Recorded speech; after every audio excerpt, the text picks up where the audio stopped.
Well, it looks like this whole thing is going to come down to the courts. And while I think Trump should fight like crazy to be sure that everything is properly investigated, we must face the fact that he may have simply lost this election fair and square. Still, let's let the process play out. I think a lot of people don't want to accept the result of the election because they feel like accepting it means the end of America as we know it, and that everything is going to fall apart. Now, I don't want to downplay the significance of losing this. It's a tough one. Hopefully it goes our way, but I'd like to offer some hope if it doesn't. The good news is that we almost certainly will hold the Senate, and thanks to Trump, we have a great Supreme Court.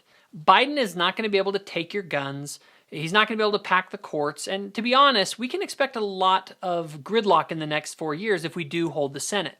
We are entering an entirely new political landscape, and things actually look surprisingly bright for Trump supporters. You may not feel that right now, but hear me out. Trump got 70 million votes.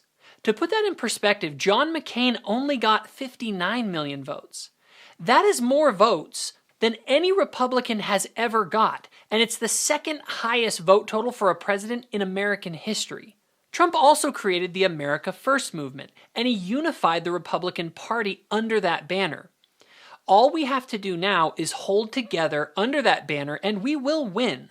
Do we really think that Biden is more popular than Trump? Of course not. Almost no one voted for Biden. They voted against Trump. You see, hatred for Trump's personality is the glue that has been holding together the radical left, the normal Democrats, the never-Trumpers, and even many suburban women. But with Trump gone, Biden is going to have a hard time holding that group together. People are going to like Biden's nice speeches about unity, but talk is cheap.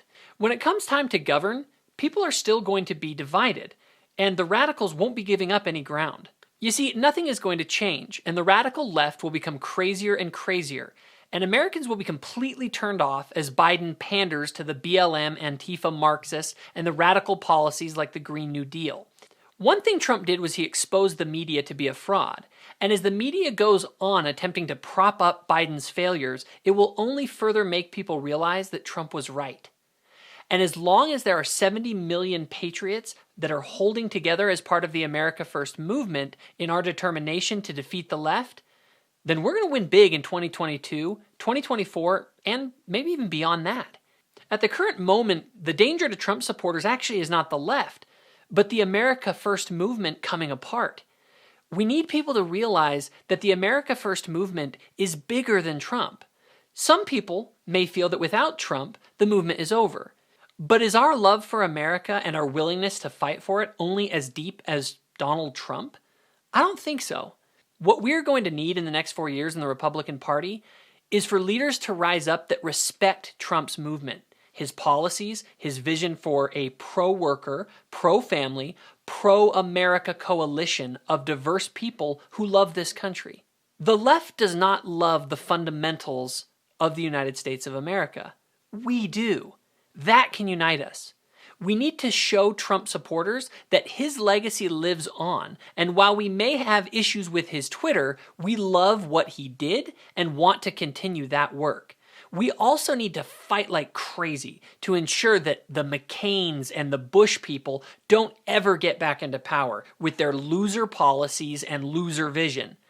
Never forget that it was McCain that got 59 million votes, and it was Trump that got over 70 million. That's more than Barack Obama. So what is it that will unite us? What we need are fighters who are able to harness all of the good of Trump's vision and drive while avoiding the weaknesses of his Twitter account. We need leaders like Dan Crenshaw, Candace Owens, Jim Jordan, etc. We also need Trump.